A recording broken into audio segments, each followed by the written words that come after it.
Assalamualaikum warahmatullahi wabarakatuh. Salam jumpa lagi pemirsa semua, para pecinta VS Studio. Alhamdulillah, syukurillah, wala haula wala quwata illa billah. Semoga kita selalu dalam lindungan Allah Subhanahu wa taala. Dan tidak lupa sholawat dan salam kita tergapai junjungan Nabi besar Muhammad sallallahu alaihi wasallam. Semoga kita selalu dalam lindungan Allah, banyak membaca sholawat sehingga kita nanti di yaumul qiyamah bisa diakui sebagai bagi umatnya dan mendapatkan syafaatnya di yaumul qiyamah, insya Allah. Pemirsa, untuk kali ini saya lanjut dari kajian kemarin tentang, kalau kemarin kita bahas masalah bagaimana seorang spiritualis itu bisa menghasilkan pendapatan yang besar gitu ya, pendapatan yang besar, menghasilkan uang yang banyak dengan memahalkan kondisi-kondisi di tengah masyarakat saat ini. Untuk kali ini saya akan bahas lagi masih seputar itu, tapi lebih ke arah sedikit beda ya. Jadi intinya gini, sekarang orang sudah mulai banyak berpikir rasional, ingin melihat secara langsung, maksudnya ingin melihat atau bahasa itu merasakan langsung tentang hal-hal ghaibiyah gitu ya. Sehingga dibutuhkan pembuktian yang secara gampangnya adalah kalau itu tidak terbukti secara logika dianggap itu adalah penipuan atau bohong. Nah, salah satu yang sering nih ya, atau bahkan saat ini yang lagi ngetren itu adalah beberapa pembuktian tentang ilmu-ilmu gaib seperti ilmu kebal, terus kemudian narik pusaka, terus yang paling umum tadi santet memindahkan ke benda-benda tertentu, terus kemudian tenaga dalam bisa mentalin orang. Itu orang mulai banyak, sebetulnya bukan dari sekarang, sudah lama gitu ya, sudah lama itu orang sebetulnya masih ragu sebetulnya hal kayak gini tuh nyata apa enggak sih gitu kan, itu nyata apa enggak, terus kemudian itu hanya sekedar permainan, terus kemudian itu hanya sekedar sugesti, terus atau settingan, hanya sekedar hiburan. Ini bisa bermacam-macam lah ya tanggapannya. Dan saya banyak melihat di beberapa video lah yang berseliweran di medsos gitu ya. Ya, bagi sebagian orang yang rasionalitas itu menyatakan bahwa itu adalah nggak mungkin gitu, itu hanya sebuah permainan. Tapi bagi para praktisi yang terjun, yang selama ini mungkin nggak pernah tampil di YouTube, itu menyatakan bahwa itu benar, terus kemudian saling tantangan gitu ya.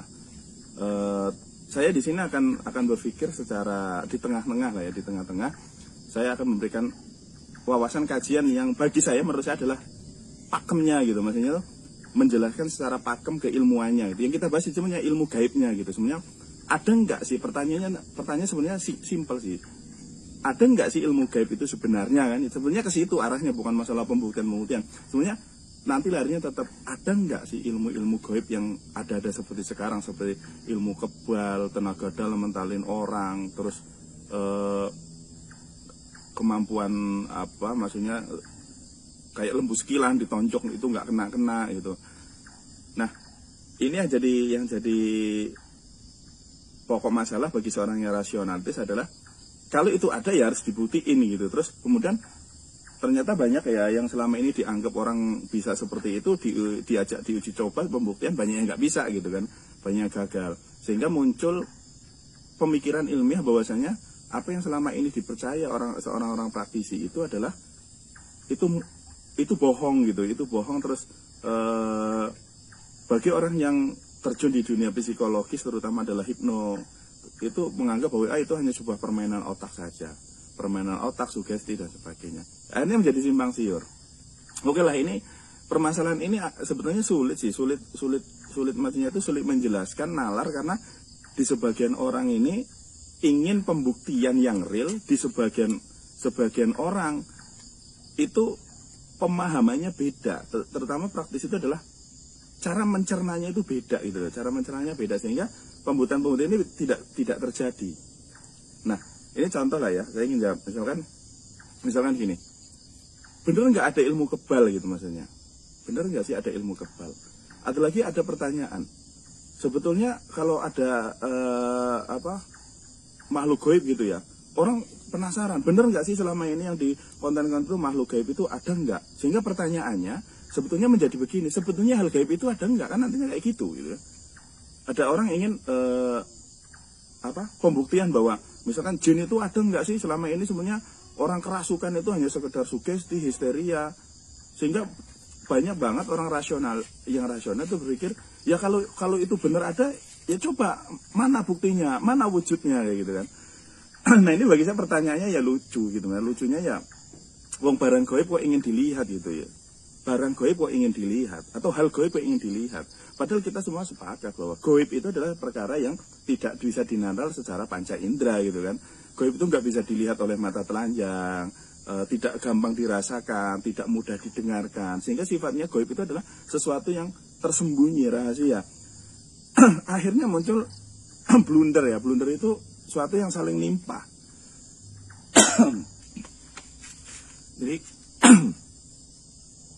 Jadi kita semua sepakat bahwa hal gaib itu hal yang tidak ternalar oleh panca indera, yang tersembunyi. Lalu bertentangan dengan orang pengen melihatnya. Ini kan menjadi permasalahan. Jadi blundernya itu saling bertentangan ya. Kayak seolah-olah ini hal yang saling bertolak belakang. Gaib itu nggak kelihatan, orang ingin bisa ngelihat gaib. Akhirnya kan menjadi blunder.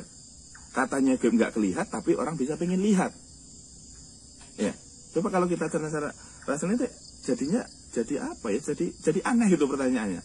Barang gaib, orang nggak percaya gaib, pengen itu wujud. Katanya gaib itu nggak kelihatan, tapi orang pengen lihat. Nah, akhirnya kan jadi pertentangan itu, saling pertentangan. Nah, di sini nanti akhirnya muncul pemikiran bahwa gaib itu sebenarnya nggak ada, terus ilmu gaib itu nggak ada, makhluk gaib itu nggak ada.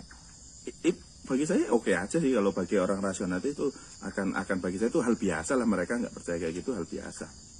Tapi bagi kita orang muslim itu kalau nggak percaya dengan yang sifatnya kegoibiahan, yaitu kita sudah akidahnya dipertanyain gitu kan.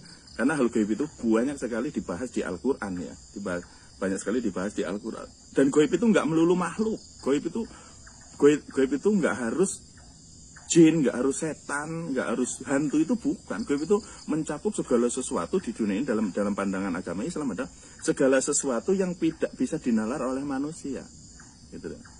Tidak bisa dinalar, yang dimaksud di sini adalah tidak bisa dinalar secara panca indera, tidak terlihat, tidak terdengar, tidak terasa, seperti itu. Itu kita melihat secara gampangnya itu adalah gaib.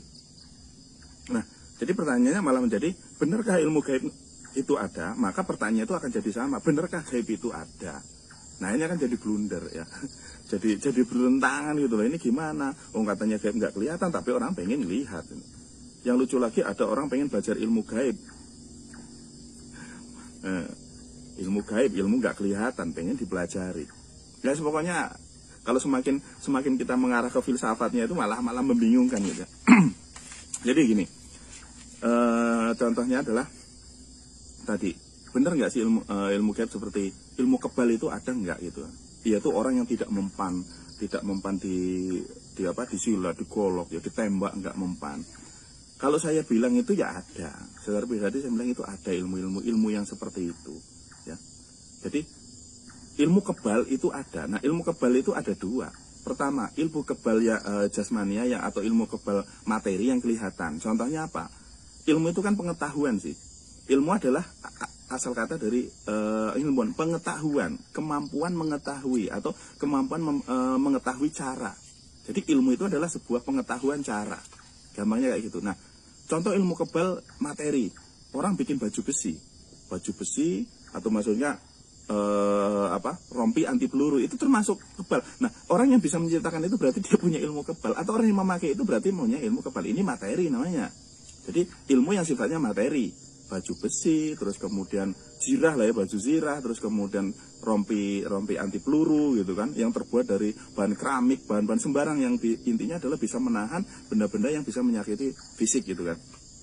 Nah, terus yang kedua adalah ilmu yang sifatnya adalah imateri, yaitu kemampuan di mana yang dalam bahasa gampangnya orang yang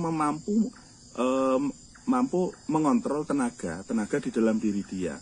Ya, di luar dari tenaga biasa, atau kita menyebut dengan istilah tenaga dalam, sehingga bisa menyeliputi dirinya, akhirnya menjadi dia tidak mempan dengan benda-benda itu. Nah, yang jadi pertanyaannya lagi adalah, kalau memang ada ilmu seperti itu, buktinya mana kan, gitu kan?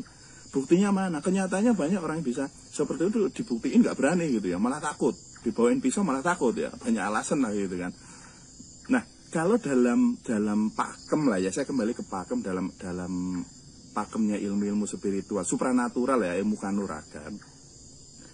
Saya dulu berapa kali sering lihat namanya orang-orang yang bisa yang nggak mempan di silat dulu, yang benar-benar memang tajam goloknya tuh diasah dulu. Kalau dalam istilahnya itu namanya gosekan. Gosekan itu gosek ya. Gosek itu adalah suatu cara lah ya, suatu cara teknik di mana kita menggosek diri sendiri atau digosek oleh orang lain, kita kebal gitu ya. Itu namanya gosekan namanya. Nah, gosekan pada zaman itu udah biasa lah kayak gitu. Dan itu goloknya nggak main-main, harus tajam gitu loh, harus tajam, dites dulu biasanya ke rambut, terus kemudian untuk ini atau minimal ke daun diseret-seret. Nah, gitu intinya. Bukan ke semangka, kalau semangka itu udah metode debus biasanya. Dia bukan ke semangka, tapi biasanya ke daun atau untuk ngerok rambut kecil ini ya, bulu. Nah, itu kalau udah tahu, ayo gosekan gitu. Ya itu memang benar-benar. Saya dulu ketika awal dulu pernah lah ya, saya pernah ada guru gitu diajari, ya benar pakai golok itu ya nggak mempan, tubuhnya nggak mempan. Terus pakai silet, ya silet masih baru juga nggak mempan. Tapi itu begini yang jadi bedanya ya di dalam pakem ilmu kanuragan atau ilmu-ilmu supranatural yang sifatnya ilmu kebal, ini tidak sembarangan bisa dilakukan oleh orang. Kalaupun ada orang yang punya kemampuan ini, biasanya orang ini tersembunyi. Artinya ketika mereka belajar, ini udah dari zaman dulu banget. Ketika mereka belajar, kita sering dengar istilah gini, ngilmu ojo dinggo yen siro ora kepepet. Artinya begini, ilmu ini jangan dipakai kalau nggak terdesak. Artinya jangan mengeluarkan ini kalau memang benar-benar nggak terdesak atau dalam kondisi yang tidak membahayakan banget gitu. Sehingga hal-hal kayak gini nggak mungkin dikeluarkan. Lakukan cuma untuk uji coba, tes-tesan, nggak mau, orang-orang seperti ini nggak mau. Karena sifat ilmu ini adalah insidensial yang akan terjadi pada keadaan tertentu. Misalkan saat mereka ketemu penjahat, saat mereka itu ketemu masalah, saat mereka ini sedang dalam kondisi terjepit. Nah, itu bisa aktif, kemampuan itu bisa aktif. Jadi nggak sembarangan langsung gitu. Nah, sekarang ini yang jadi masalah di tengah masyarakat adalah orang ingin pembuktian adalah di mana orang-orang itu banyak muncul sekarang, banyak orang jual jimat anti kebal. Ada ilmu jual amalan untuk kebal. Nah, ini yang jadi pertanyaan. Benarkah ilmu-ilmu atau benda-benda azimat itu benar-benar kalau dipakai itu menjadikan kebal? Ini kayaknya jadi pertanyaan sebetulnya. Kalau saya cara berpikir dalam pakem ilmu supranatural ya, atau ilmu kanuragan, itu ada, ilmu kebal itu ada. Hanya itu tadi, orang itu yang punya nggak mau, suruh mamer itu nggak mau. Itu sudah menjadi apa ya, bahasanya itu sudah menjadi etika dalam belajar ilmu itu adalah tidak boleh itu, bahasa kita tuh memamerkan, apalagi menunjukkan kemampuan itu ke orang lain gitu loh. Sudah cukup dia sendiri aja, gunakan itu nanti pada waktu-waktu tertentu. Nah, karena ada ilmu-ilmu seperti ini dari zaman dulu, sehingga zaman sekarang ini banyak dimanfaatkan oleh orang-orang oknum yang jual jimat lah, jual amalan lah, ya, ngajarin hal kayak gitu yang kebal-kebal itu, sehingga menjadi di tengah masyarakat menjadi begitu penasaran gitu ya. Bener nggak sih ada orang kebal gini? Bener nggak sih ada orang nggak mempan ditembak, nggak mempan dibacok?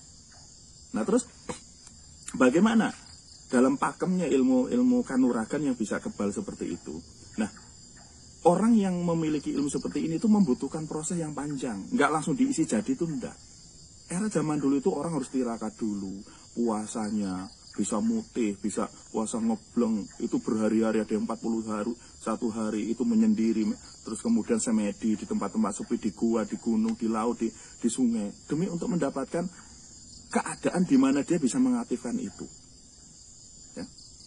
Sehingga kondisi mental orang itu yang sudah terdidik, sudah terlatih untuk bertirakat, itu nggak sembarangan dia mau menggunakan seperti itu, apalagi dipamer-pamerkan, apalagi dia punya guru, pasti gurunya marah kalau dia tahu muridnya itu pamer-pamer, itu nggak mau, nggak boleh. Gurunya itu menyatakan bahwa ilmu itu bukan untuk seperti itu, karena itu penggunaannya hanya untuk hal-hal yang sifatnya itu mendesak sekali. Nah, terus ketika diuji coba, termasuk Abah Yai ini, dulu ketika saya belum terjun ke dunia spiritual murni, yaitu nggak di torekoh, nggak di majelis, tukang isi kayak gitu, tapi ada tirakatnya. Ya itu bener. Dulu di Pager Nusa kan, kalau ada penca habis kanuragan itu apa yang isi? Diisi gitu. Tapi habis itu adalah diisi terus sisanya dan nanti tirakat gitu kan.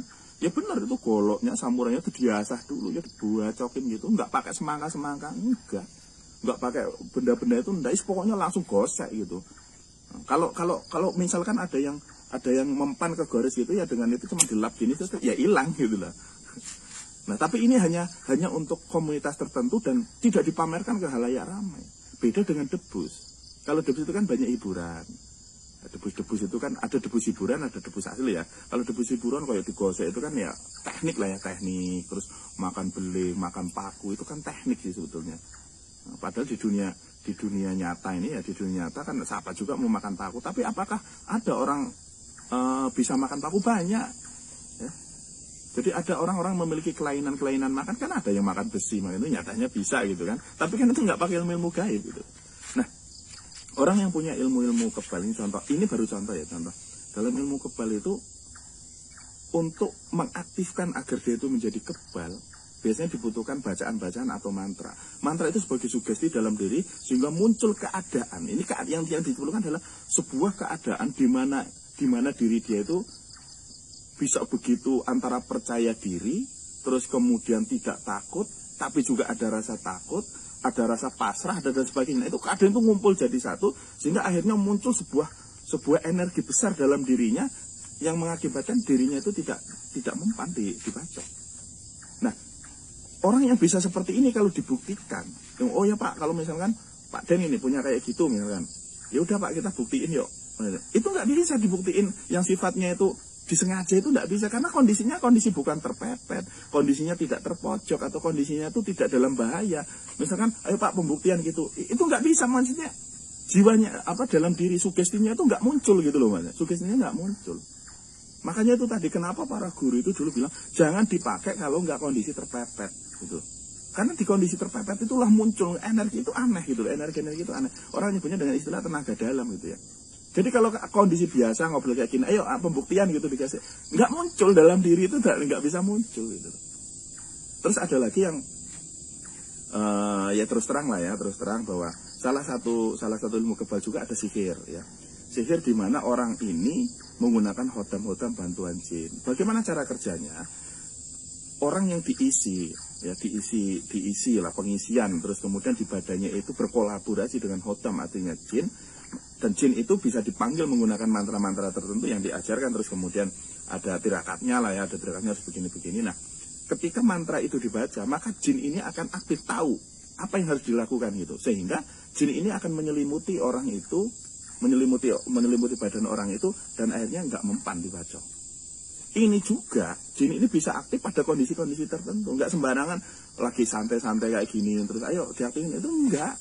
Jadi yang diperlukan tuh perasaan orang ini, perasaan kita itu harus benar-benar pada kondisi kondisi yang memang seperti seperti terancam, terpojok, terus kemudian membahayakan. Itu baru perasaan itu muncul dan energi itu muncul gitu loh. Makanya jarang banget ya orang-orang yang mau melakukan uji coba yuk, tes pembuktian, mempan nggak dibacok gitu, mempan nggak gitu kan. Ya nggak mau mereka. Nah, ini yang jadi masalah lagi adalah banyaknya oknum-oknum yang demi mengambil keuntungan dari kepercayaan masyarakat bahwa ilmu kebal itu ada, terus ilmu nggak mempan ini itu ada, itu dipakai oleh orang-orang ini. Dipakai oleh orang ini, yaitu tadi jual jimat, jual amalan. Oh, ini kamu diamalin tuh kebal. Akhirnya apa? Ketika yang ngasih ijazahan ini saya ditanya, nggak berani dia. Oknum kan dia kan. Tapi itu tadi kepercayaan. Untuk pembuktian ya mungkin si orang yang jual amalan ini atau jual jimat ini ya mungkin dia melakukan pembuktian ya, tapi kan di depan calon yang mau beli gitu kan. Ya mungkin goloknya sudah diatur sedemikian rupa, terus dibacok perutnya di ini itu ya untuk meyakinkan. Nah, ini oknum yang dia nggak ngerti pakem tentang ilmu. Kalau seandainya orang yang punya ilmu kebal, ini asli ya, pakem asli orang ilmu kebal, nggak bakal dia mau menjual ilmu itu, atau nggak bakal dia tuh mau membagikan ke orang lain kalau bukan santri atau muridnya yang benar-benar ditunjuk gitu. Jadi kalau ada orang jual-jual ilmu kebal kayak gitu, itu dipertanyain. Karena pakemnya ilmu ini adalah tidak untuk kayak gitu. Ya, tidak untuk dijual belikan kayak gitu pakemnya ini. Makanya orang-orang zaman dulu itu, apalagi di zaman masih penjajahan itu, banyak banget orang yang kebal peluru itu, banyak orang itu, banyak. Dan itu mereka nggak beli-beli karena memang mereka punya guru tirakat. Ya. Dari era zaman kerajaan dulu banyak. Di Madura itu yang tukang carok itu, yang carok sakti itu ya memang kebal-kebal juga. Dibaca juga nggak mempan. Tapi itu yang carok memang asli, bener-bener carok tirakat loh ya. Kalau yang cuman pinter-pinter pencak terus kemudian pakai celurit gitu ya banyak. Ya. Jadi kalau zaman dulu atau menggunakan pakem ilmu kanuragan sebenarnya, maka ilmu-ilmu kebal seperti ini itu enggak dijual belikan, dipakai sendiri. Guru itu pasti ngomong, ini dipakai, tapi gunakan ini dalam kondisi tertentu, nggak boleh sembarangan. Makanya saya itu tadi, saya tengah bingung, ada orang kok jual ilmu-ilmu kebal lah, ilmu ini, ilmu itu, wah itu bahaya itu. Ya. Ketika diajak pembuktian, banyak alasan itu, banyak alasan ini itu. Terus ya itu ya masalah ilmu. Terus kemudian masalah tenaga dalam. Apa benar sih tenaga dalam itu ada orang yang bisa mental-mentalin gitu ya, yang bisa mental-mental gitu kan? Itu kan terkenal banget tuh, ya banyak orang bisa mentalin. Nah, orang yang rasional itu berpikir bahwa itu nggak ada ilmu-ilmu kayak gitu, tenaga dalam nggak. Ketika dites memang beneran sama orang yang rasional itu, ya dites gitu ya nggak ngaruh sama sekali gitu ya, nggak ngaruh sama sekali. Dan ini bagi saya, masalah tenaga dalam itu juga bagi saya, ini banyak orang keliru memahami. Tenaga dalam yang dimaksud sebetulnya, ini adalah tenaga dalam yang sifatnya digunakan bukan di dunia materi. Ya, bukan di dunia materi, tapi di dunia imateri. Contoh nih ya, contoh yang biasa dilakukan adalah misalkan para ahli supranatural. Ketika dia berkelahi dengan jin, maka dia menggunakan tenaga dalam itu, yang bisa ngerasain ya jinnya gitu maksudnya. Yang ini jadi masalah adalah kepercayaan orang kalau punya tenaga dalam bisa mentalin orang. Ya itu saya juga belum pernah tahu ada orang bisa bisa mental gitu maksudnya. Ada orang gini pakai tenaga dalam mental, sebenarnya bukan kayak gitu. Kalaupun ada, biasanya orang yang mental itu biasanya orang-orang yang saling hodaman. Kalau dalam dunia hodaman, iya, dalam hodaman itu begini. Orang ini punya hodaman, misalkan dia punya kanuragan terus punya hodaman namanya. Mereka saling bertemu hodaman. Yang terjadi mental-mental itu adalah hodam yang di dalam tubuhnya. Nah, tubuh yang dikendarai oleh hodam ini ikut mental gitu. Tapi kalau orang yang nggak ada hodam itu ditok-tontokan gitu, ya nggak bakal ngaruh sama sekali. Terus masalah tenaga dalam juga, masalah tenaga dalam juga dalam ilmu ilmu biologi juga kan ada ini ya, yaitu tenaga yang tersimpan atau tenaga cadangan ya, tenaga cadangan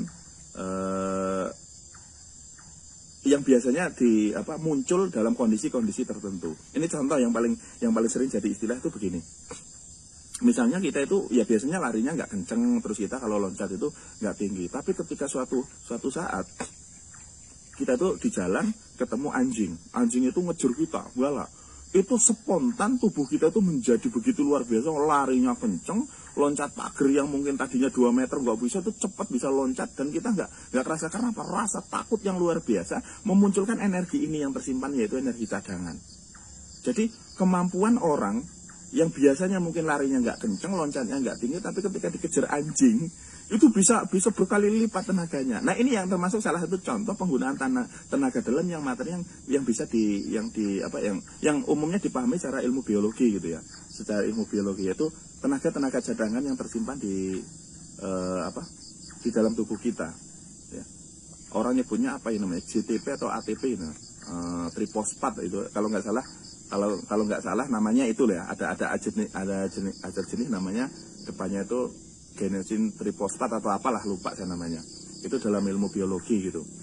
Itu adalah yang muncul, energi-energi cadangan itu muncul dalam kondisi-kondisi tertentu, yaitu itu tadi seperti orang terpepet, orang ketakutan, itu muncul energi itu. Nah, ini bisa dibilang juga tenaga dalam. Terus dalam ilmu teknik-teknik tenaga dalam pernapasan misalkan ya, pernapasan kan banyak tuh orang ingin tenaga dalam. Itu bukan tenaga dalam melatih pernapasan, itu bukan untuk mental-mentalin orang, itu bukan. Tenaga dalam yang dimaksud di sini ada biasanya digunakan untuk seperti metode penyembuhan, terus tenaga dalam ini digunakan untuk apa ya, yoga, terus kemudian untuk ketenangan, untuk relaksasi gitu, bukan untuk mental-mentalin orang. Jadi kalau orang yang biasa belajar ilmu namanya kundalini ya, pengaktifan kundalini itu sangat familiar ya dengan namanya tenaga dalam kundalini itu.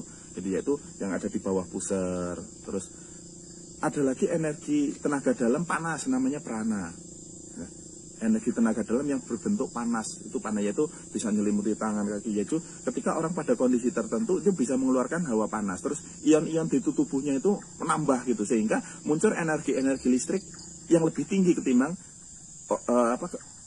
kondisi biasa.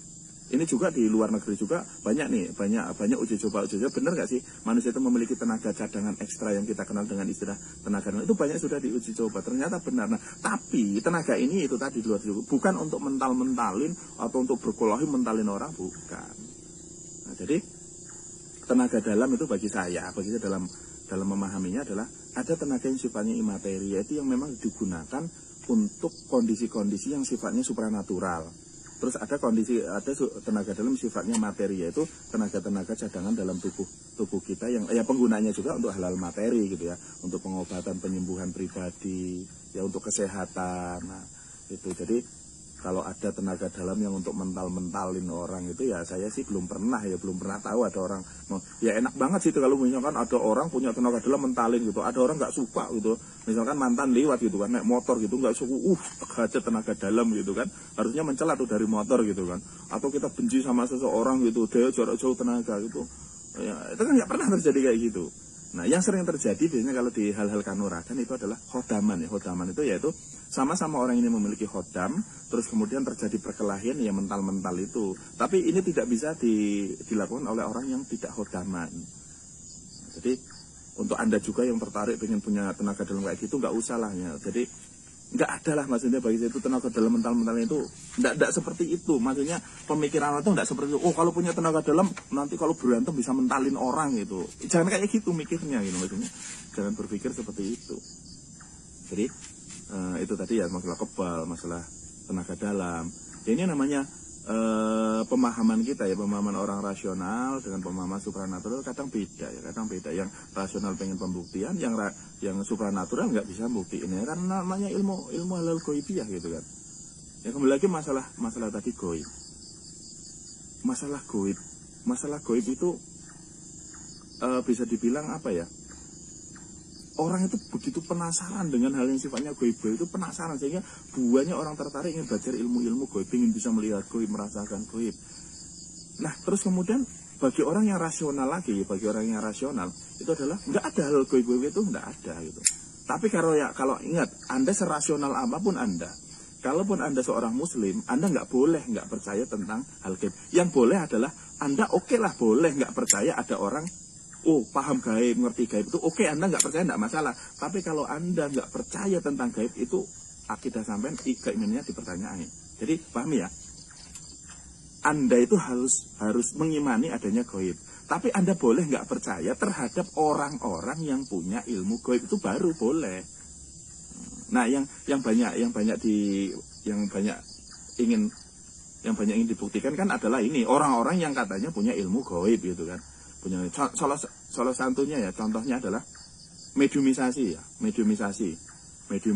orang kesurupan gitu kan, orang itu banyak nggak percaya bahwa enggak itu adalah histeria, itu adalah sugesti dalam diri. Oke lah, namanya orang rasional itu berpikirnya kan ya memang benar ada permainan sugesti di situ sehingga terjadi histeria. Tapi juga ada yang memang benar-benar dipengaruhi otaknya oleh kinerja jin.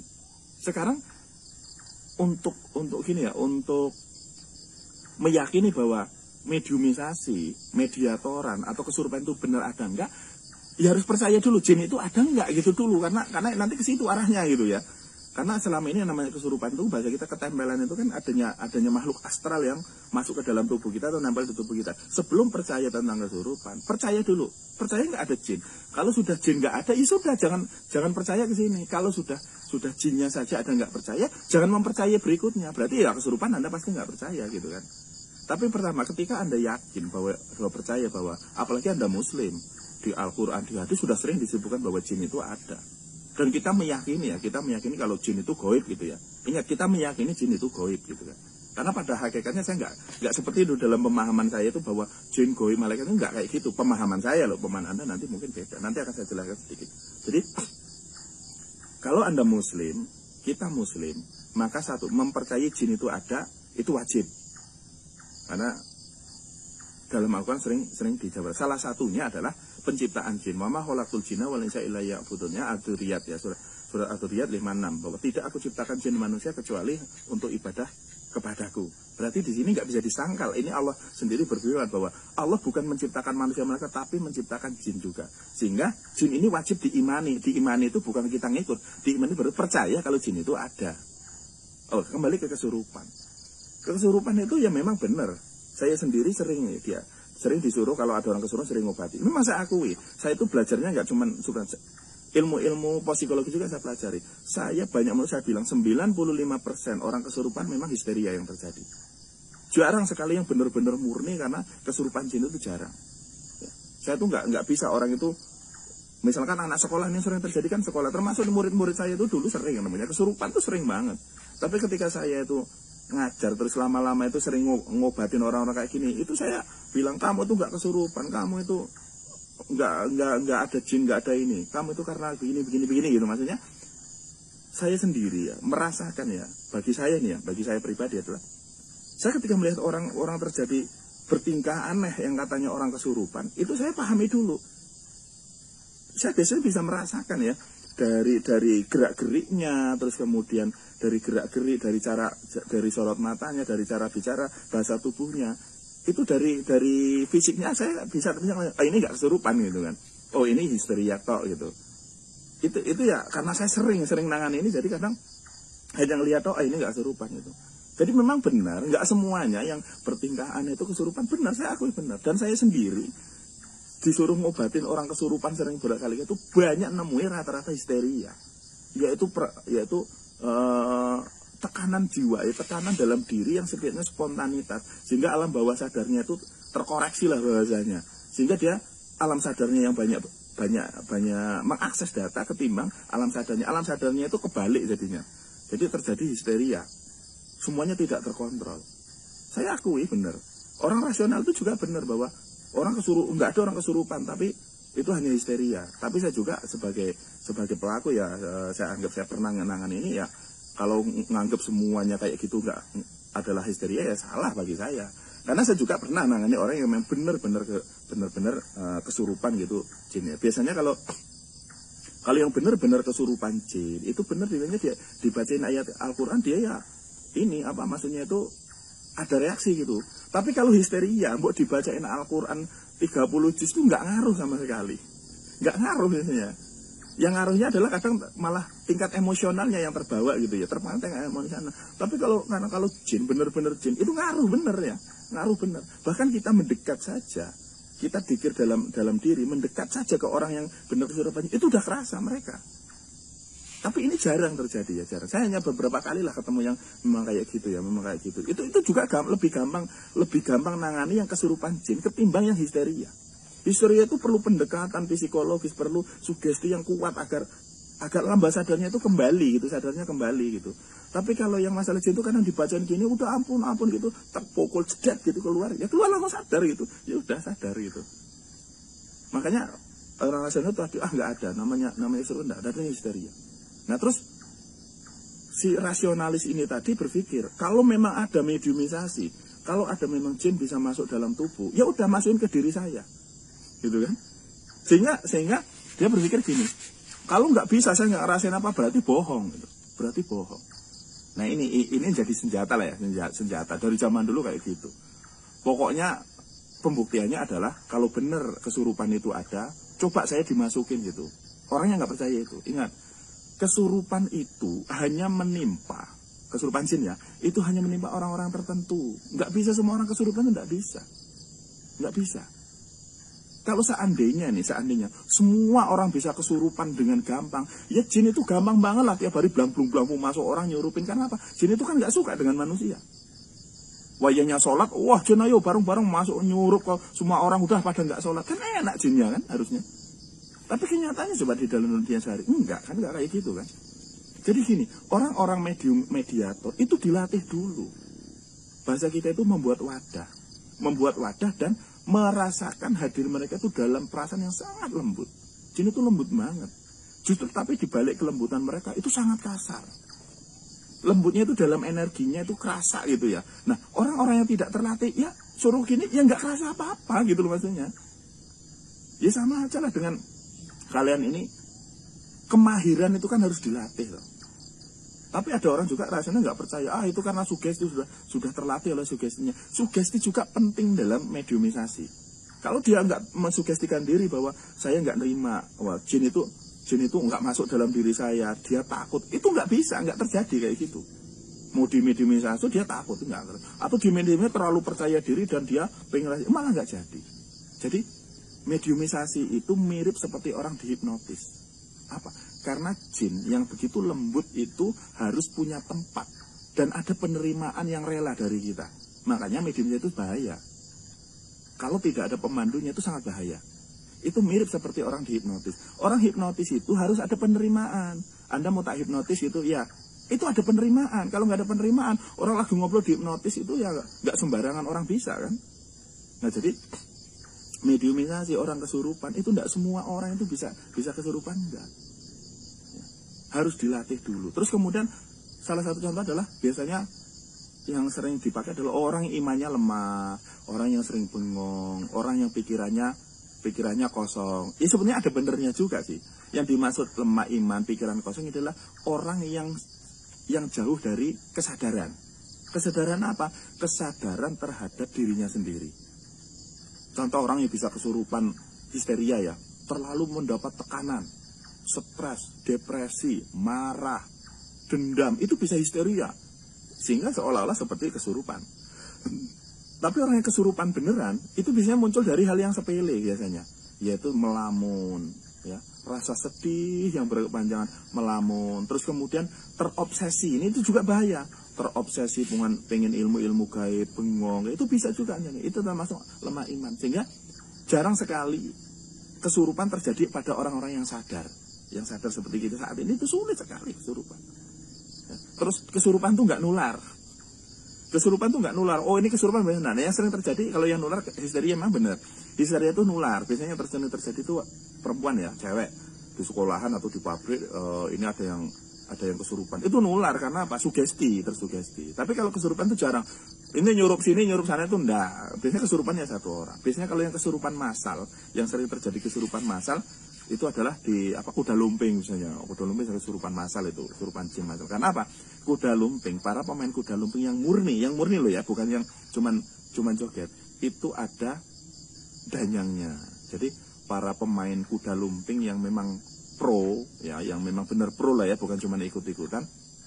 Itu ada tirakatnya, diisi oleh gambunya, diisi oleh dukunya, sehingga terjadi ada kolaborasi, namanya danyang. Ya, danyang itu jinnya dalam dirinya, sehingga itu tadi dia menjadi kuat, makan beling, wah pokoknya sembarangnya yang tadinya itu dilakukan oleh kesadaran dia nggak bisa, tapi ketika dia pas udah lumping, dia jadi nggak sadar dan apa-apa bisa dilakuin gitu ya.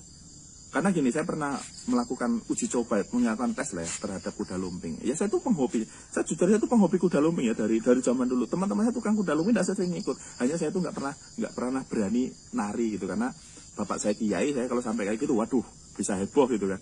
Anaknya kiai kok tukang jaran gitu kan, saya malu gitu. Nah, jadi teman-teman saya itu banyak ya tukang jaran. Dan saya hobi banget ya, hobi namanya kuda lumping, nonton itu seneng gitu ya.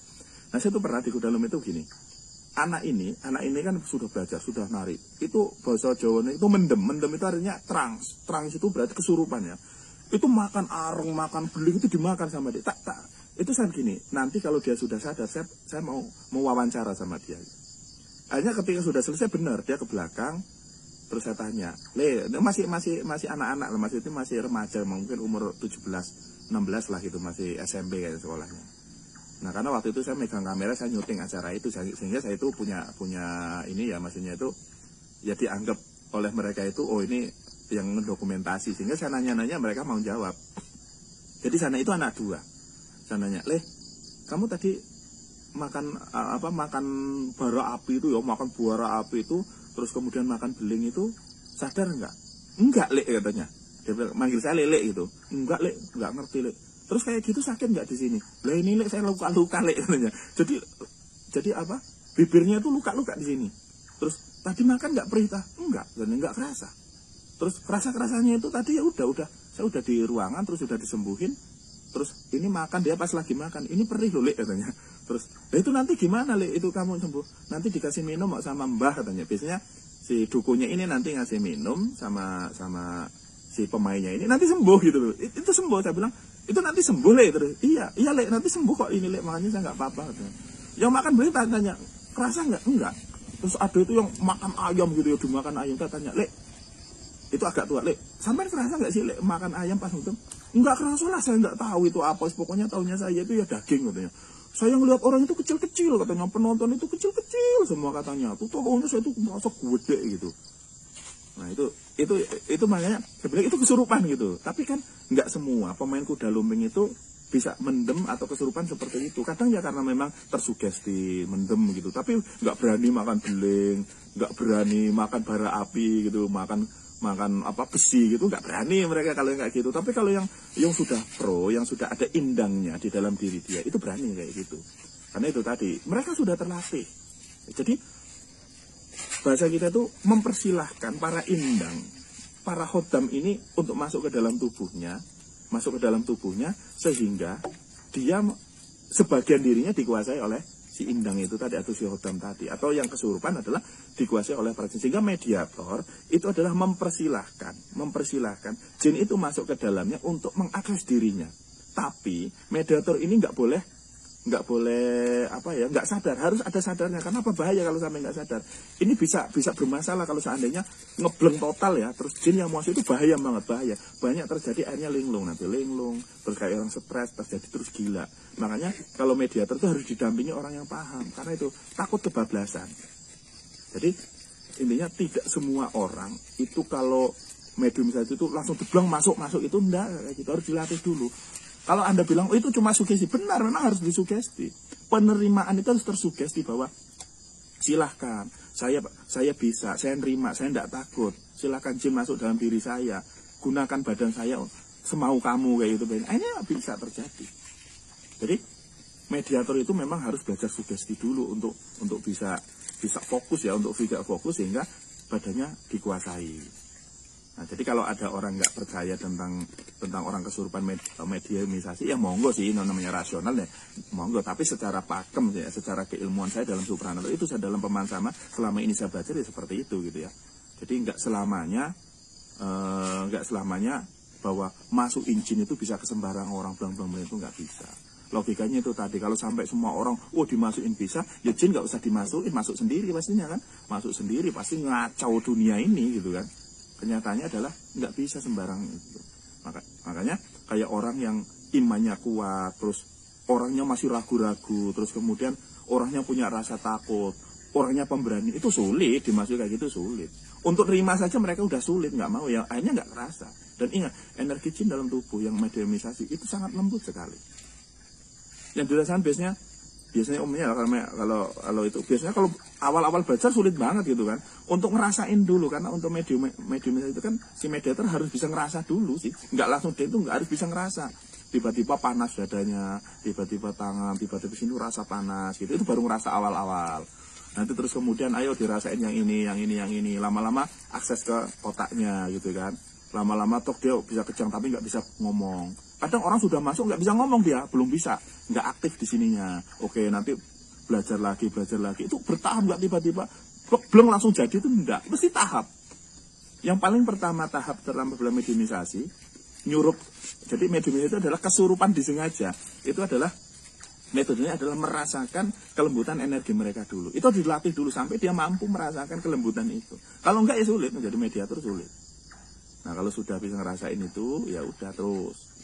Oh lama-lama akhirnya dalam tubuh itu kita seperti ngantuk ya, seperti mulai ngantuk, hilang kesadaran, blek. Ya sudah langsung akhirnya tangan gerak sendiri, kaki gerak sendiri, yang tadinya itu otot jadi tegang semua.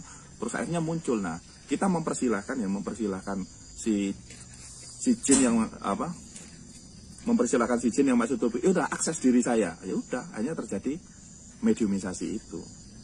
Itulah kurang lebih teknik dalam mediumisasi atau kesurupan yang disengaja. Jadi kesimpulannya adalah tidak bisa semua orang sembarangan dimediumisasi. Tidak gampang orang itu dimasuki jin langsung bleng jadi mediumnya itu enggak. Jadi kalau mau lakukan pembuktian seperti itu ya sulit. Terus dalam Islam apakah ada kesurupan? Ada. Dari zaman Nabi riwayat Nabi itu ada. Dalam Al-Quran juga ada. Orang yang makan harta riba itu seperti orang yang berdiri terpaku yang kemasukan setan. Rasulullah juga pernah ngobatin anak yang kesurupan, yaitu ketika dalam perjalanan Rasulullah itu ketemu anak itu, bahasa kita itu kayak jadinya apa ya? Dia kerasukannya cuman nggak marah-marah gitu, maksudnya itu melolo ya. Maksudnya itu kayak bengong kayak ini. Jadi ketika Rasulullah dengan sahabat liwat, nah ada ibu-ibu itu membawa anaknya, minta Rasulullah, ya Allah minta tolong anaknya disembuhin. Lalu Rasul lihat, oh si anak ini kemasukan setan, bahasa kita itu ada jin masuk. Akhirnya apa? Si anak ini kemudian diruqyah oleh Rasulullah. Akhirnya suruh pulang sembuh. Nah Rasulullah itu bisa melihat bahwa ada jin masuk ke dalam diri si anak ini, sehingga ditiup mulutnya itu, suruh maaf ditiup, terus akhirnya jin itu lari berbirit-birit. Banyak sebenarnya di riwayat-riwayat ya, kisah-kisah bahwa di zaman dulu itu juga yang namanya orang kemasukan jin. Bahasa dulu itu orang kemasukan setan lah ya, sekarang itu kan kemasukan jin. Bahasanya kita persempit ya, yang bisa masuk. Kalau masalah setan itu kan bahasa umum lah ya, yang kita spesifik kemasukan jin lah ya, jin yang sifatnya adalah setan, sehingga kita nyebutnya setan gitu, namanya jin yang bersifat setan, makanya disebut setan saja. Nah, jadi di Al-Quran juga disebutkan bahwa termasuk orang itu juga bisa kemasukan setan ya. Terus kemudian bisa mengalir, ada bahasanya bisa mengalir ke darah anak cucu Adam. Setan bisa mengalir, baik itu dalam bentuk sifat, baik itu dalam bentuk non sifat ya. Setan mengalir di aliran darah anak Adam, itu bisa sifat, yaitu sifat-sifat setan mengalir darah kita. Tapi bisa juga yang bukan sifat, yaitu bentuknya. Karena jin itu halus, jin itu bisa berubah bentuk, sehingga bisa masuk ke dalam diri kita. Nah ini masalah mediumisasi ya. Jadi kembali ke Anda semua ya, kalau yang rasional nggak percaya nggak apa-apa, nggak masalah. Tapi itu tadi ya, karena banyak terjadi bahwa ingin komunikasi dengan jin dengan cara mediumisasi, karena orang nggak bisa ngeliat jin, ini juga banyak oknumnya apa, yaitu tadi meyakinkan orang, ya udah terjadi kerjasama pura-pura ya. Misalkan gini ya, ini saya pernah lihat itu orang itu, ada pasien datang berobat ke seseorang gitu, ada praktisi gitu ya. Nah dia punya anak buah, punya pegawai lah gitu. Jadi biar orang ini percaya, udah nanti jin yang tak masukin, oh misalkan gini, ini kerasukan ini atau kena santet gini, jinnya dimasukin ke mediator. Ini kadang oknum, sebetulnya nggak terjadi kayak gitu, tapi ya untuk meyakinkan si pasien terjadi kayak gini, hanya ya udah, hanya si pasiennya percaya juga gitu kan. Nah ini yang jadi masalah adalah ini yang bagi saya itu, waduh, ini mediumisasi ini udah disalahgunakan gitu kan. Sebenarnya mediumisasi itu nggak untuk kayak gitu ya, nggak untuk kayak gitu. Ya walaupun boleh memediumisasi ketika orang ngobati itu, cuman jangan dibikin-bikin. Kalau bisa nggak apa-apa, kalau yang nggak bisa nggak usah maksain diri gitu maksudnya. Maksain diri demi meyakinkan si pasien, ya kan ada cuan di situ kan, ada duit gitu kan, maksudnya biar dibayar. Kalau memang benar-benar bisa, no problem ya, no problem kalau bisa. Yang bahaya itu kan kalau nggak bisa. Saya itu ya karena sering mediumisasi sendiri, dulu belajar mediumisasi aja lama loh. Saya itu belajar mediumisasi itu lama. Awalnya bingung kenapa kok nggak bisa, itu lama-lama ya mediumisasi sendiri ya. Alhamdulillah sendiri aja bisa gitu kan. Ya kalau orang rasional pasti nggak percaya. Namanya hal goib ya, mau dirasionalitaskan ya bingung lah. Itu kembali ke awal tadi. Goib itu ya perkara yang nggak bisa dinalar secara panca indera. Ya bingung, tetap akan berseberangan terus gitu loh, akan berseberangan terus. Nah itu tadi kita sudah bahas ilmu kebal, terus apa lagi tadi? Mediumisasi sudah, terus tenaga dalam sudah. Sebenarnya ilmu supranatural ada pakemnya lah ya, bagi pakemnya. Cuman ya kita ini mau sekarang ini mau gimana ya, dunia sudah modern. Ada itu, di pertemuan yang lalu saya sudah bilang ada potensi di mana orang bisa menghasilkan uang dari hal-hal kayak gini. Kepercayaan masyarakatnya ya sebetulnya orang nggak mumpuni di bidang itu ya itu tadi bikin-bikin gitu ya, bikin-bikin nyeting gitu kan, nyeting akhirnya ya terjadi kekacauan di tengah masyarakat itu kekacauan. Jadi pakem ilmu ini sekarang pakem ilmu itu sudah apa ya? Jadi pakem ilmu itu sudah nggak karu-karuan sekarang ini, sudah banyak yang keluar dari jalur gitu ya, sudah keluar dari jalur. Terus tadi saya bilang orang kebal itu sebenarnya udah keluar jalur, pamer di depan itu udah keluar jalur, nggak mempan tembak itu nggak boleh. Terus tenaga dalam kayak itu kalau dalam ilmu dulu itu nggak boleh, kayak itu tuh nggak boleh, benar nggak boleh. Kecuali di komunitasnya sendiri. Kalau dipraktekkan di depan orang umum itu untuk hiburan, contohnya debus nggak apa-apa. Zaman dulu tuh debus, nggak apa-apa. Tapi yang benar-benar memiliki ilmu kesehatan kayak gitu nggak boleh gitu, nggak boleh nampilin, disimpan untuk dirinya sendiri gitu. Contoh lagi kayak saudara-saudara kita dari Hindu tuh, kalau pas lagi ada cerita kan ditusuk-tusuk nih, apa orang-orang Cina itu ya ditusuk. Apa badannya ditusuk di sini, tusuk pakai besi lancip kayak gitu ya, kayak debus gitu kan tuh. Habis kayak gitu ya nanti hilang bekasnya ya, ditusuk pisau di sini ya. Contoh di sini kalau pas lagi acara apa di sini, pas acara kalau mau ada ogoh-ogoh itu kan, ada ogoh-ogoh pas mau tahun baru Saka itu kan ada ogoh-ogoh, wah itu kan pada terang semua ya, kesurupan gitu ya. Wah ada yang tusuk sininya, tembus ke sini, terus pisau itu tusuk jelek-jelek. Ya pisau itu sekarang gini lah, pisau itu kan keris itu kan tajam toh, ditusuk sekuat-kuat walaupun diri sendiri juga ya tetap kalau namanya itu ya tembus, hari itu enggak mempan. Itu namanya sudah terang, sudah pada keadaan mediumisasi. Akan ada makhluk lain yang ikut campur di situ sehingga ya nggak mempan badannya. Kalau yang terang itu yang wah saya lihat sendiri, yang lihat dulu. Jadi terang itu ya pokoknya tusuk sini terus koros itu ucah sekuat-kuatnya, jadi nggak mempan. Coba nanti setelah selesai suruh kayak itu nggak bakal mau dia, karena kondisinya adalah kondisi tertentu itu tadi, nggak sembarangan kondisi. Ya nggak segampang yang dipikiran bahwa kebal harus diuji begini itu enggak gitu. Jadi ya pakem ilmu supranatural sekarang udah campur aduk nggak karuan itu. Nah, bagi saya kembali ke diri masing-masing lah. Kalau masalah percaya kita nggak mau maksain orang harus percaya gini. Kalau saya suruh pembuktian ya nggak bisa lah, kayak itu tadi. Saya suruh buktiin apa? Mediumisasi suruh buktiin. Mesti yang jadi masalah ada Pak Den, kalau mediumisasi itu benar tolong masukkan ke saya. Ya nggak bisa. Udah saya jelasin tadi. Kesurupan kayak gitu itu harus dilatih. Nggak semua orang bisa kesurupan. Tapi itu tadi karena hanya gara-gara ada banyak oknum yang gampang sekali menjadikan ini kesurupan, akhirnya orang banyak terpancing kan ingin apa ya, ingin tahu bener nggak kesurupan itu ya, kali-kalinya gitu. Terus masalah goib, kadang ada orang rasional itu yang nggak percaya goib itu ada.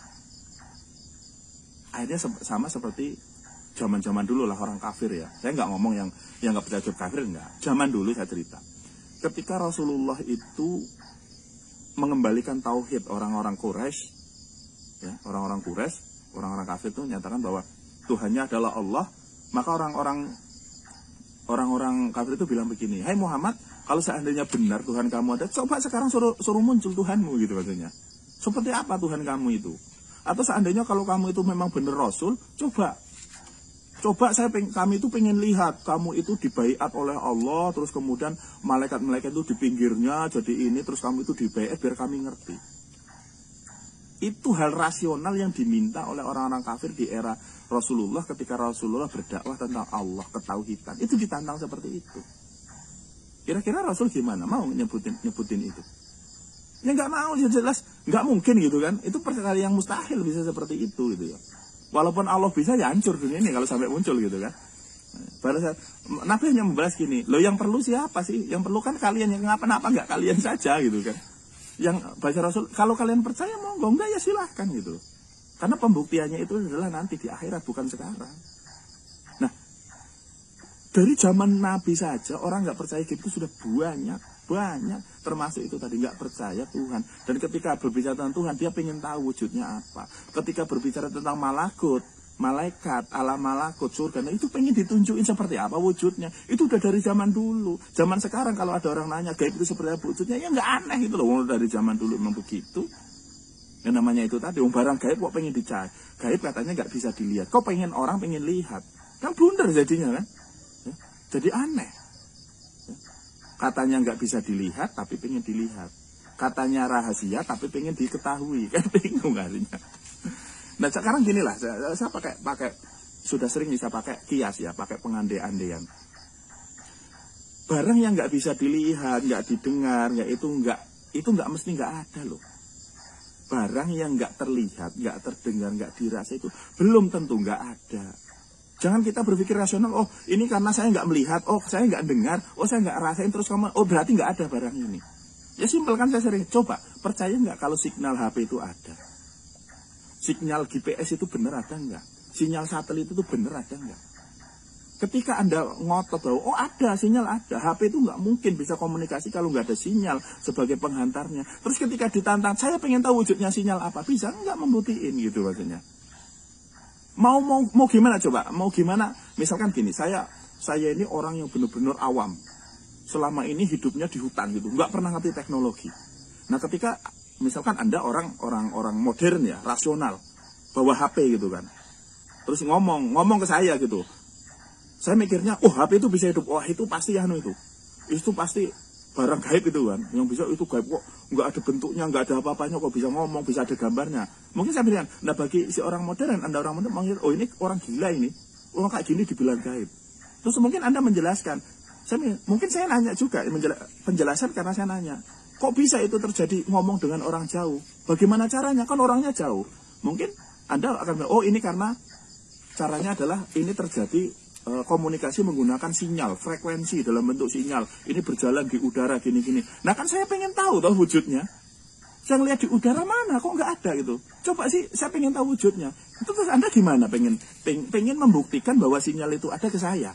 Mungkin Anda bilang, enggak, pokoknya ada, ini HP loh. HP ini nggak mungkin bisa kalau nggak ada. Tetap saya nggak percaya, karena saya butuh pembuktian yang bisa dilihat atau didengar. Yang bisa kita lihat di HP kita masalahnya adalah ini loh, ada 3 strip, itu disebut indikator. Jadi garis-garis itu adalah mengindikasikan bahwa sinyal itu ada. Bukan berarti garis-garis di HP pojok itu sampai gambar baterai itu sinyal itu bukan. Itu adalah indikator bahwa sinyal itu ada dan kekuatannya sekian desibel gitu kan. Jadi itulah makanya ini kias lah, bahasa kias. Kias tentang gaib itu kurang lebih seperti itu loh kalau di dunia rasional, bahwa nggak semuanya barang yang nggak bisa dilihat, nggak bisa disentuh, nggak bisa didengar, tidak rasa itu nggak ada. Contoh kecil adalah barang yang nyata, kita semua percaya, bahkan Anda rasional tidak rasional percaya bahwa sinyal itu ada, kita aja sulit untuk membuktikan keberadaan sinyal itu. Jadi kalau Anda ditantang untuk mewujudkan sinyal, bingung. Yang gampang saja bisa dirasain tapi nggak bisa dilihat, angin. Ya, angin itu, udara berhembus kemana-mana. Udara itu memenuhi semua tempat. Mata kita tuh pengen lihat udara itu gimana, ya sampai mati bingung kan, Bang. Oh kalau ini bahwa matahari itu bisa mengeluarkan sinar ultraviolet gini-gini, oh bentuknya seperti apa? Oh pakai prisma inilah gitu kan. Jadi kembali ya, bahwa kita meyakini kegaiban itu nggak perlu harus dibuktikan secara kasat mata, itu maksudnya. Harus dibuktikan secara ini. Kadang hanya perlu membuktikan kita menggunakan penalaran kadang. Jadi meyakini gaib itu nggak harus dibuktikan secara rasional, tapi dibuktikan secara itu tadi, ya. Jadi keyakinan kita terhadap goibiyah itu bisa dikiaskan dengan seperti dalam kehidupan nyata. Ya. Jadi kalau bagi ada orang yang nggak percaya dengan goib, nggak percaya dengan adanya jin gitu ya, nggak percaya itu, ya saya kembali nanya, lo percaya sinyal aja nggak ngerti gitu kan, gampangnya gitu. Ada lagi yang bagi saya ini bukan goib ya, ini Ini terakhir lah ya, ini kita terlalu panjang bahas ini. Kita ngobrol ini ngobrol santai lah ya, nggak usah terlalu. Ini bagi Anda yang nggak usah terlalu diseriusin lah ya, obrolan wawasan pepesan kosong lah, saya ngomong ini pepesan kosong, anggap aja ngobrol gak ada artinya lah ya. Yang mengusik saya sampai hari ini sebagai saya menjalani seperti itu kan bukan cuma supranatur lah ya, itu masalah tentang ketauhidan lah ya, kemakrifatan, walaupun saya bukan orang makrifat. Saya itu dulu pernah berpikir gini, bertanya, kalau masalah wujud Allah, saya bisa mengkiaskan. Allah itu ada enggak? Maksudnya wujud enggak? Wujud itu artinya ada gitu, bukan wujud bentuk. Allah itu ada enggak? Itu bisa dikiaskan kan, bisa dikiaskan. Sesuatu yang enggak ada enggak mungkin menciptakan ada. Sesuatu yang ada pasti bisa menciptakan ada, bahasanya kayak gitu. Enggak ada asap, enggak ada api bahasanya. Atau bahasanya gak ono letong, gak ono kebune, gak ono letong, gak ono sapine, gak ada kotoran ayam kalau gak ada ayamnya kan, bahasanya kayak gitu. Itu sudah masuklah di kias saya. Salah satu kias yang menjadi saya itu dalam menaungi hakikat itu begini. Pertanyaan, Allah itu gak berawal dan Allah itu gak berakhir. Ya, kemudian Allah itu gak berawal juga gak berakhir. Itu yang kita takdirkan sampai hari ini. Pemahaman kita mentok di situ bahwa kalau ditanya kapan Allah ada, maka jawaban kita adalah Allah tidak berawal. Kalau ditanya Allah itu bisa mati enggak? Allah itu enggak bisa berakhir. Itu kadang saya enggak masuk logika ya. Logika saya itu enggak masuk ini. Kok Allah itu enggak berawal ya? Kalau secara ilmu rasionalitas itu pasti semua ada awalnya kan gitu kan. Pasti ada semua ada awalnya. Dan kalau ada awal pasti ada akhirnya. Itu pertama, bukan saya itu enggak percaya Allah, bukan loh. Ini muncul, ini gangguan setan loh. Ini saya akui ya, saya dulu diganggu oleh setan tuh begitu. Masa sih barang itu kadang, masa sih sesuatu kok nggak ada awalnya? Masa sih Allah nggak berawal? Itu setan loh ganggu diri saya, ganggu akidah keimanan saya itu tegak ganggu itu. Karena saya mikirnya bukan mikir hal biasa, mikirnya itu udah terlalu jauh sehingga saya digoda untuk itu. Saya nyelimur, udahlah nggak mikir kayak gitu, bisa jadi kafir saya nanti kan, gitu kan. Tapi lama-lama mungkin Allah itu tahu saya yakin Allah itu maha memberi petunjuk. Ya, saya meyakini Allah itu maha pemberi petunjuk dan Allah itu ngasih jawaban bagi saya, itu ngasih jawaban dan jawabannya unik bagi saya itu ya. Saya itu dulu gampang dengan masa sih sesuatu itu tidak berawal dan sesuatu itu masa nggak ada akhirnya. Jadi itu gampang dalam diri saya dan itu gampang. Saya pengen melupakan itu tapi tidak bisa, tetap terngiang-ngiang. Hanya ya mungkin Allah itu memberi jawaban. Ya, Allah ngasih jawaban itu kan nggak harus Allah ngomong. Tiba-tiba suatu ketika itu saya belajar ilmu ada matematika lah, ilmu matematika. Itu muncul begini. Ketika saya ngitung angka itu begini, yaitu bilangan semesta. Ketika angka itu dihitung 0, 1, 2, 3, 4, 5, 6, 7, 9, 10, 11, 12, 13, 14, 15. Lalu saya mikir, ini angka kalau saya ngitung terus itu akhirnya kapan gitu kan?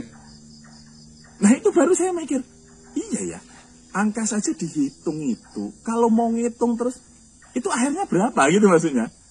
100, 1000, 1001, 1 juta, 1 miliar, 1 triliun, terus coba, kapan akhir, angka itu harus berakhir gitu maksudnya? Oh, jumlah hitungan itu ini loh, selesai sampai segini. Ternyata nggak ada kan? Jadi ternyata angka itu nggak ada akhirnya. Mbok sampai kiamat juga nggak bakal ada akhirnya angka itu. Maksudnya jumlah angka itu kalau gitu nggak ada akhirnya. Lalu saya langsung ini kan jawabannya Allah nggak sih? Ternyata saya sendiri dikasih teka-teki tentang angka aja saya bisa jawab. Oh, jangankan Allah gitu, maksudnya gini loh. Jangankan Allah. Lalu angka saja saya nggak bisa ngasih itu kesimpulan bahwa angka itu kapan kalau saya hitung berakhir. Berarti langsung ya Allah, ternyata Allah itu benar-benar. Lawong yang nggak bukan Allah aja bisa saya kelimpungan jawabnya, apalagi bahas Allah. Itu baru kapan berakhirnya saya nggak bisa. Kalau kita ngitung 1, 2, 3 berarti kita ke masa depan. Berarti kapankah akhirnya kan? Nah, kalau ke awal kan kita mundur. Berarti dari 0 itu min 1, min 2, min 3, min 4, min 5 dan seterusnya. Terus kapan akhirnya juga? Nggak ada akhirnya kan? Oh, ternyata ya nggak ada awalnya juga ya. Lalu saya termenung dengan matematika ini. Ya Allah, Allah udah ngasih jawaban loh rupanya ini. Bahwa saya berpikir gimana awalnya Allah, gimana akhirnya Allah. Ternyata saya dikasih teka-teki angka oleh Allah saja, saya bingung. Akhirnya saya langsung meyakini, udahlah iman. Pokoknya Allah itu nggak berawal, nggak berakhir. Saya bahas angka saja, saya udah nggak mampu. Enggak, belum dikasih Allah saja, belum bahas Allah, dikasih jawaban oleh Allah dalam angka saja, saya sudah nggak mampu berpikir. Saya pikir Allah itu memang nggak bisa dilawan. Nah, itu langsung kami mikir, iya Allah itu nggak bisa dilawan lah. Bagi saya itu pertanyaan itu sulit dijawab. Saya dikasih kias kayak gitu nggak bisa jawab. Berarti langsung, udah berarti saya nggak bisa. Itu tadi ya. Dalam ini bagian dari spiritual ya. Bagian dari spiritual dalam diri saya bahwa kadang hal-hal akidah itu kadang dipertanyakan oleh kita. Masalah gaib, masalah itu, bagi saya itu masalah gaib itu masalah bukan saya mengentengkan, masalah sepele sih sebenarnya. Masalah sepele, nggak perlu dibahas teman-teman. Ada yang perlu dibahas banyak itu sebetulnya. Cuman ya bagi orang itu karena menarik itu. Kalau bagi saya sih udah masalah dunia jin, masalah itu bukan hal menarik lagi bagi saya. Ya karena saya berspiritual kan bukan cuma melulu bahas masalah jin sih. Membahas masalah akidah, hakikat gitu loh.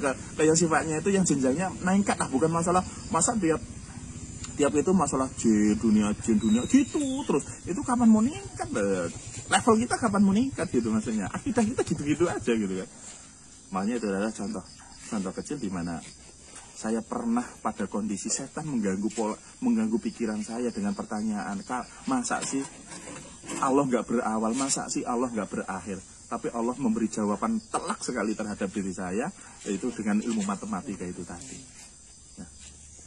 Ini ya bagi saya ya, saya nggak mungkin nggak percaya dengan hal-hal goib ya, karena saya memang terjun di dunia ini. Terus kembali ke Anda, masalah Anda percaya atau tidak masalah goib itu kembali kepada keyakinan, keimanan Anda. Anda boleh nggak percaya terhadap yang dilakukan orang saya ini boleh, silakan ya. Ada praktisi bisa gini-gini, Anda tanda tanya, nggak yakin nggak masalah.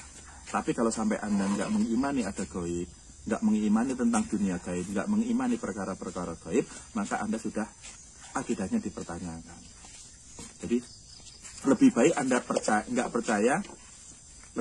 nggak percaya sama orang yang punya ilmu gaib daripada sampai nggak percaya dengan hal gaib gitu maksudnya. Silakan Anda nggak percaya, nggak yakin orang bisa ini bisa itu, silakan ya, itu rasional, berarti Anda berpikir rasional, tapi jangan sampailah iman kita digerogoti dari rasionalitas itu sehingga hal gaib itu dikesampingkan. Jadi ya, mungkin hanya itu yang bisa saya sampaikan. Mungkin kajian-kajian berikutnya lah ya, saya isi hal yang sifatnya ya apa-apa kan. Tapi ingat ya, saya ulangi lagi lah, jangan terlalu serius dengan kajian saya ini. Ringan-ringan saja lah, ringan-ringan saja. Memang di sebagian orang ada bilang, Pak, kajian Pak Din ini terlalu berat loh, kajiannya tuh berat.